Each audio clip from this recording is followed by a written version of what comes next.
ngasi fongkiba tongan-tongan pau se singamadi social media dagi lokhalchaba pau singi update pizari ahanbada maruiba pau ngarang Ccpur da auto driver ama yungauraga traffic jam thokhanduna gari seran turan pangthau thoujin bagi police na phubadagi sauduna auto driver mayamna police station da Erang Thokkhre Kaithel manbida Kuki militant ama mayangi paisa lana sijinaramagi maralda Fubda Sire Barma Minkin Township Long Paye Village gi ising lambida boat thonglaga lakpada military army na airstrike tawduna boat aduda tonglakpa PDF loina hatkhre IDPs amadi laibak miyam ga loinana sangchilaki ba khongjangbu karyam kathaina ba usit thawoida baga loinana miyam bulla na uhanba yaba wahai kaya haiduna Facebook da post hagaluba miyoi ama lale haina sengdorakpa ga loinana kokomiga wakhal tamina khre Chin state ki KRF Kale Revolutionary Force ama junta gi airstrike ta hatkhre Nigeria da armed terrorist kangbu amana Catholic school dagi satra sahumu kidnap tawkhre Hairiba satra nupi nupa adu sahi tara dagi tara nipan pau oigani amadi oja tara nithoi amasu kidnap tawbada yawkhre hairi November kuntra fawba lekai da maira kongchat amadi wakat mi fambiyo haina kokomina phongdorakre lengang na makhal amadagi festival tawdringai da miyangi hingbagi hak hana phangangadabani haina phongdorakli Shanghai Festival gi mayokta IDP singna protest rally chatkre human rights semduna khongjang changchinkre Awang nongpoki state singna illegal immigrant singi issue mayek singna khangba ngamle haina XCM birena phongdorakre Mizoram gi waina haudik illegal immigrant natraga refugees sing chada yangkhaini pan masak khangdokpa loikre adubu Manipur gi oina di kadai phawba thabak paikhatpa ngamnibagi haina nungnangma phongdorakre Ningtambadi pirakadabana ten namduna lawgadabani haina pripakna phongdorakre NPP Manipur State Union mache tarapagi phibam da leire maitai sokadaba wafam kharada yelubagi president ki famlok thorakpani haina Joy Kumar na phongdorakre Birena madi governor close door da wari sanakre Mahai masing fana tamduna su lausing adu lebak kidama sijinaba ngamdrabadi mahai tamlubagi wahanthok leite haina mahesor thongnawjam na phongdorakre Organization singna mamagi community gi mi soi haina kankhatnabagi thabak kudakta lepkadabani haina Federation of Hawina phongdorakre Yamna tamna sagalagliba imari gi oiba achetpa lipuna se amung hanna thadanaba yellow fruit amatana siloidabani haina su phongdorakli Ingtapa hanjile unaba Shanghai Festival pangthokpa nokningba fawi haina Jayanta Kumar na phongdorakre Hauzik pau sandona pizari Shanghai Festival gi mayokta IDP singna protest rally chathakre human rights semduna khongjang changchinkre Kangluki Erang na maram oiraga tongan mamapang kaya dagi lanjenaragliba IDP singna wana really camp da leiringai cherakta lamdama sida ingtapa amasung santi hanjale haiba unaba Manipur lenga ki maikai dagi nampuda Shanghai Festival pangthoknaba honaragliba sti yaningde haina ngarang Uripok lamboi khongnang khonggi Manipur Trade and Expo Center da leiriba IDP singna protest rally chathakre Khurai mandap yumpham da hangba relief camp da leiriba IDP singna su human rights semduna khongjang changsinkre Shanghai Festival gi mayokta IDP singna sangthilakliba khongjang gi manungchana ngarang ayu Uripok lamboi khongnang khonggi Manipur Trade and Expo Center da leiriba yamlaba IDP singna we boycott Shanghai Festival Settlement First Next Shanghai Festival haina thaba banner paiduna amadi kholawaya lauduna protest rally chatki adubu yamlaba police force tinga protest rally adu thatuna adubu yamlaba police force singna protest rally adu thatuna makhadana chathankhidre khongjang asiga mari leinana rally camp asida leiriba kangpokpidagi lanjenarakiba maibam ibesa kaubi nupi amana phongdorakibada haujiga asi Nongmei kapagi makol takidre aduna shanti leire mahausagi phibam hanjile haiduna sarkar gi maikidagi Shanghai Festival pangthoknaba honarakliba se yaningde haina phongdoki IDP sing makoi gi hanagi yumsingda hanjinba ngamdri free movement yadri IDP sing asi isingda tawraga leiba panthungpham khangdaba ahangba batal gumani haujikti miyam lengak oibana IDP singi wakatfam leitre tabi nabastu leitre maramaduna atuba matamda popular government ama sembiyu makhoigi wakasing tabiduna atubada hanagum makhoigi yumsing aduda hanjinaba honabiyu haiba pendaba wafam kaya phongdoki amaromda Khurai mandap yumphamda hangliba relief camp ta Changjafam lauduna leiriba Churachandpur Kangchup Leimakhong amasung Sapar Mainagi IDP singna Shanghai Festival pangthokpa yaningde haina human rights semduna khongjang changchinkre November 30 fauba lekai da maira khongchut amadi wakat mifam phambiyu haina kokomina phongdorakre lengakna makhal amadagi festival tawdringai da miyangi hingbagi hak hana phangangadabani haina su phongdorakle Sangai Festival gi wat horiba numit November 30 fauba lekai da miyamna mairagi khongchat amadi wakat mifam phambiyu haina Coordinating Committee on Manipur Integrity kokomina appeal tawragli loinana lengaki maikidagi makhal amadagi festival tawdringai da miyangi hingbagi hak hana phangangadabani haina kokomina lengakta thamlagli Kokomi ki convener Khuraizam athobana thadoraki serol amana hai miyamna yadraba pamdraba Sangai Festival 2025 gi humni chanba numit faubada miyangi asumba kholauna maipaktuna president rule gi Governor Administration gi nampugi thaurang mai thikhibagi khudam chauna miyam uba phanglagle masilamda masigi achumba amadi asengma pamba khunai gi mai pakpa amani aikhoi bu kaisuna taba miyoi kangrup amagum miyoi ba amana India gi lengak loni makhada Englishing ani kulhumdoi gi me ahumdagi ngasi fauba phangpham thokpa hakpu matuna thamlaga aikhoi gi apambagi mayokta hara kumhai amadi Chawka Thauranggi ni hairaduna lamdamasigi miyam amata tanarama tawduna sinjilakiba Sangai Festival mai thikhibagi asoba maram amani handaki tanja asida leibak miyamna isagi ikai khumnaba amadi aikoigi hak khonggoinaraga aikoi tumina leigadaba kunainati haiba jab yungna miyam hupna lepminaragliba asina handaki irang asigi achumba mayon amada purangnaba honaminasi haudikti lengak asigi wakhalon amadi makhoigi pandam mafam khangdana miyam asibu Minamduna lengak wayel chathaba manba thawong kaya asina lengak sina masagi tawfadraba mathawni khanduna irang asi asumba wayel da yumpham oiduna amadi lamdam asigi miyam asina wariba nariba kaya asi loisindaba yadabani khana thabak tawbadawna tawri Fibam asi leirabanina handaki tangkak asida miyam lingjal manarabadi achawa thawda watho kaya busu miyamna thengnaba amadi mai pakhanba ngami haibadu utuna makhatana lakadawriba matamsingdasu Sangai Festival khaktagi oiba mafam natana aikhoigi hingbagi hak amadi lamdam asida singnarakpa khudingmak handaki matawasigumna chapmanana lepminaduna aikhoi puna saruk yaminasi haina phongdoki ningtambadi pirakadaba nate namduna lawgadabani haina pripakna phongdorakre Ningtambadi pirakadaba nate namduna lawgadabani haina People's Revolutionary Party o Kangla Pripakna thadorkiba serol amana hari Pripaki Search in Efforts Publicity and Propaganda laibak akba luwangna thadorkiba serol amana hai British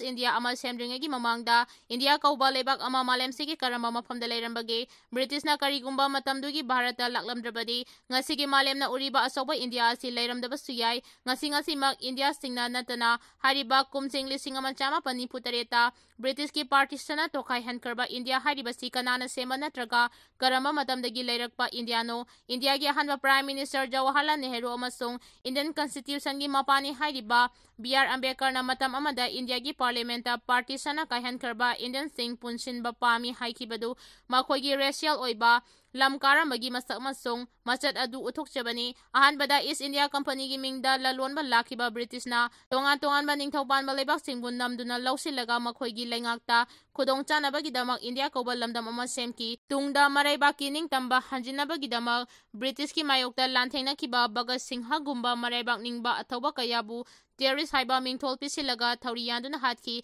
adubu Bhagat Singhabu terrorist haina kaubase India gi miyam pumnamangna makhanti thokna yakide British ke terrorist haiba mingaudugi ona tainabada mahakpu India pumnamangna maraibaki damak poram chumna thawai katkraba athoba makhoigi londana sahid haina ningsingduna mingaunaduna awangba thakta ikai khumnai adubu Indiana British ki minna yot hingdagi na thairakpagi mami amadi China koktringai kumsing lising ama chama panimpu tareta kanglai pakpu lanmigi matik mayai sidinaraga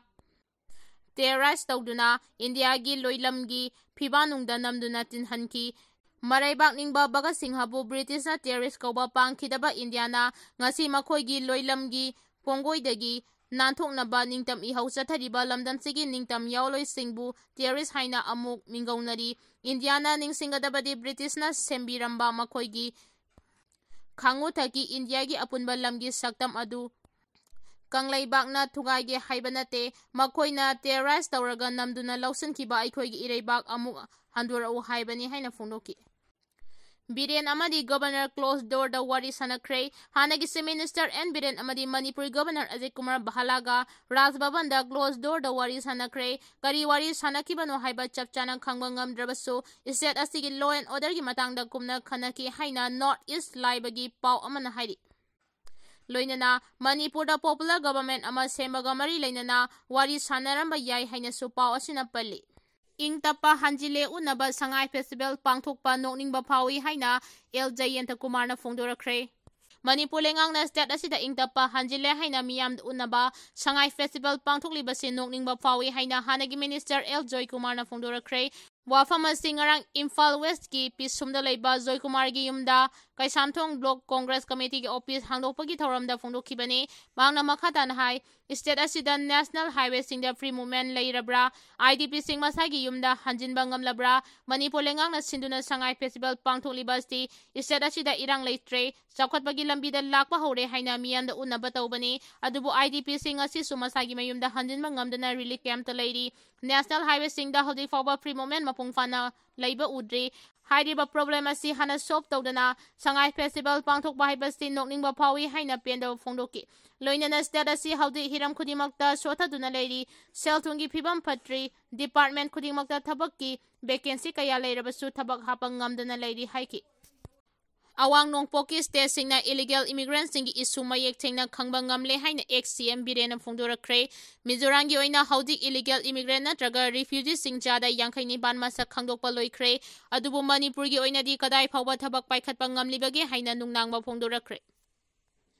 Nagaland amasung Mizoram yauna awang Nongpoki state singna ngasidi illegal immigrants singi issue asina oihalagliba phibam sing mayek thengna khangba ngamle Madugi damak chap chaba thabak paikhatpasu haunare yumthangnariba state kayadagi hiram asigi matangda yaningdaba phongdorakpa kayasu leire haina Manipurgi hanagi chief minister N Biren Singhana phongdorakre micro blocking site extra thadораkiba warolda N Biren makhadana hai Mizoramda sangse famlauduna leiriba Myanmar refugees sing biometric record loba hore Manipurgi oina su illegal immigrants singi issue asin nathaiduna thamba yaroi Manipur da NDA lengak leidingai matamda illegal immigrants sing amasung yumlonaba leibak Myanmar dagi sanglakpa refugees sing masak khangdonaba honabada yumthangnariba state kharagi lusingbani haibasingna akanba wafam phongdorakpa leikhi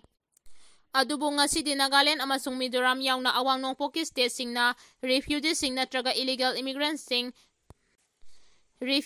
natraga illegal immigrants singi wathok amadi maduna oihalagliba phibam sing khangba hawbaga loinana chapchaba thabak paikhatpa haunare Mizoramda illegal immigrants sing masak khangdoknaba biometric record lobagi wafam tongan ba media channel singna phongdorakpagi matangda lusingba sin hai Manipurna ahanba oina illegal immigrants sing masak khangdoknaba honakibani adubu Manipurgi haudi oidiba tangdu leitadaba phibam asina tumina leihale mityeng thaidokpa haibasi accident amani haina lauroidabani Mapangal laiba khutpu kharana hiramasigi matangda yengadaba medeng adu thaidoknaba honari illegal immigrants singi core issue asi secondary issue ama oina lauduna leire Manipurda saungna singnadagliba asi karino haibadu khangadabani hairi mahangna makhatan hai state amasung central government na illegal immigrants singi mayokta chapchaba khongpham ama lepkadabani illegal immigrant amasung refugees sing masak khangdokpa amasung maramda halankiba haibadu makhatana chathagadabani Mizorangi oina haudik illegal immigrant natraga refugees jada yangkhaini ban masak khangdokpa loikre adubu Manipurgi oinadi kadai phawba thabak paikhatpa ngamlibage miyamna wahang asigi paukum khangjingadabani aikhoibu yaikhai thingaiba pirakpa yaba national amasung state ki mayokta leiba miyoi sing leiba yahaloidabani Manipurda tungkoina chatnagadaba tangdu leitaba amadi saphaba phibam ama leihanba haibasida aikhoi puna mityeng thaminaba mathautai Ngasigi wathok asigi court issue natraga haurakpham adu nainagadabani Myanmarda kumsing lising aniga kunmathoigi February amada military coup tawkhiba matung nupi angang yauna miyoi kaya Mizoram amasung Manipurda sangdafam launanaba chensilakre Mizoramda chensilakiba migi masing lising kuntramathoi yaukre Manipurda lising kaya yauramlagani haiba khangba ngamdre biometric home Ministry of Home Affairs na Manipur amasung Mizoram lengakta illegal immigrants singi biometric Ministry of Home Affairs na Manipur amasung Mizoram lengakta illegal immigrants singi biographic masung biometric record atuba matamda loisingadabani haina khangalakibasu leikrabani Organization singna mamagi community gi mi soi haina kankhanabagi thabak khudakta lepkadabani haina Federation of Haumina phongdorakre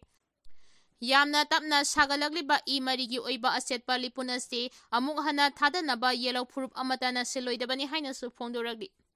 Organization singna mamagi community gi mi soi haiduna kankhatnabagi thabak asi khudakta lepkadabani haina Federation of Haumina Fongdoragli Lubasigi Publicity Secretary Dr. Huirem Henbana Thadorakpa Jerol Aman hai Yellow Purup Singi Marakta Napak Tanaba Sinbana Yeknabana Kudong Chabalawi Haukiba November Kunda Sangai Festival Pangthokpa Yaroi haina Haurakiba Miyangi Ihauda Law and Order Ngaknaba Hotnabada Manipur Police ki IDP Temthing Ngasangbana Nupi Nupa Khaktana Jaina Kanba Amadi Rajya Sabagi MP Ningthau Sana Zawbagi Sana Konungi Gate Manungda Agitation Tauba Sing Chinsinki Haibagi Damak Konungi Gate Kaukhakibagi Wato Lekre Masida Aikoi Pumna Magna Community Gi Oina Putoktuna Social Media Platforms Sing Facebook WhatsApp Group Sing Da Tauhaning Da Bakaya Uba Fangli Masimangna Community Singi Marakta Asauba Misunderstanding Ama Laknabagi Masak Pire Tokliba Thaudo Asi Police Department Ki IGP Ga Rajya Sabagi MP Ga Anigi Marakta Thokpa Thaudokni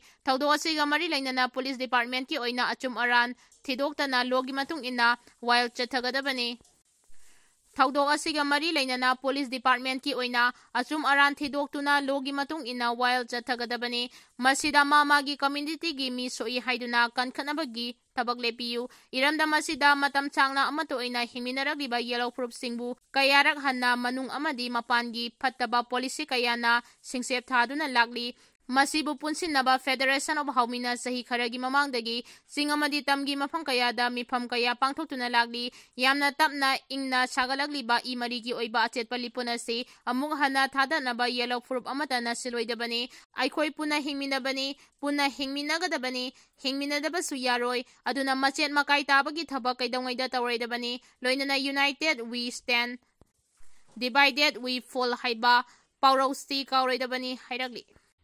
NPP Manipur State Unit Mache Tarakpagi Pibam de Leire, Maitei Sokadaba Wapam Karada Yetlubagi President ki Fam Lauthorakpani Haina Joy Kumarna Fongdorakre, Awang Nongpok State Singi Regional Party Ama Oibata Natana, Manipur da so ML Taret Kaduna Lairiba National People's Party NPP Manipur gi State Unit ki Oinadi, Mache Tarakpa Yabagi Pibam de Leire, Party asigi atopa member Karana Mitay da Sokadaba Wapam Kara Pukhalakpada, Madugi Mayokta Wangang Nubagi Damak NPP Manipur State Unit ki President ki Pam Asti, Sindurakpa Oigani Haina Hanagi President Yumnam Joy Kumarna Fongdokre Wapamasi Ngarang NPP ke National President Oiriba Meghalaya gi Chief Minister Conrad K Sangmana Order Thoktuna NPP Manipur State Unit ki Nongna Thaupugadaba Singh Khanba Amadi Hanagi MP Lorho S Fozena President Hablakiba Sigamari Lainana Naurem Thongda Leiba Party ke office ta ngarang pangthokiba pawgi mifam amada fongdokibani Yumnam Joy Kumarna makhatan hai handak party ki thaububa sing nauna sindoragliba si hanagi thaupuriba sing asida akaknaba paw amata piramba su leite loinana kari marangdino haiba chapchana khangalakpa su leite masigi sumathakta mikhalna singa pangthoklaga akaknaba chatna kanglon gi makhada Pangthokiba sunate handak set asida Conrad ke sangmana laklambada party asida high command gi structure leite haina fongdok lamba adugi onataina bada chatharagliba thawong asi yaningde haiki mahakna makhatan hai awang nongpoki oiba North East People's Party haina mingthongadaba regional political party ama semnabagi damak handakta Delhi ke Constitution Club of India da Conrad ke sangma Pradot Morumu Kikona Singba Miyoi Singna Lauthokiba Lekre Masida Lauthoragliba Asigi Matangda Su Manipur State Unit Asidagi Mihut Amata Saruk Yanaba Khangalakpa Su Lekide Awang Nongpok Apunbagi Regional Party Haibasida Tribal Singi Waiba Haiba Wahai Ama Sidinariba Asibu Indigenous Haiba Wahai Asi Onthoknaba Su Taksilam Kibani Haidi Mahai masing fana tamduna su lawsing adu lebakidamak sirinaba ngamdrabadi mahai tamlubagi wahanthok leite haina Maheshwarna Fongdorakre mahai masing fana tamduna su lawsing adu mama lebakidamak sirinaba ngamdrabadi mahai tamlubagi kanaba leite haina RPI Etawalagi National Secretary Maheshwar Thongnawdumna Fongdorakre wapamasi mahaki miteng makhada RPI Etawale ima jamaga nipana sinduna pangthokiba ahumlak suba amadi marirak suba Sinayok Meritorious Award Yanthokpagi Thauramda Fongdokibani Young United Club Kwa Kaithal Moirangpurel Laikai Community Hall da Pangthokiba Thauram aduda Maheshwarna makhata na hai thagi tolop chauna phangba Mama leibak kanbagi wakhalo leitraba amadi khunai chawkhatnaba honadraba miyoi adu kaidonungda mai pakpa miyoi ni haina loba yaroi masi khangna ngasigi hawalagliba mahairoi singna awangba thaki mahai masing tamduna ima leibak amadi khunai gidama kari thodang logadage haiba wakhalon chenminasi Manipurda NRC chatnabagi matangda miyoi kharana chahi ama hektadagi chanahanchi haina phongdoklagliba asida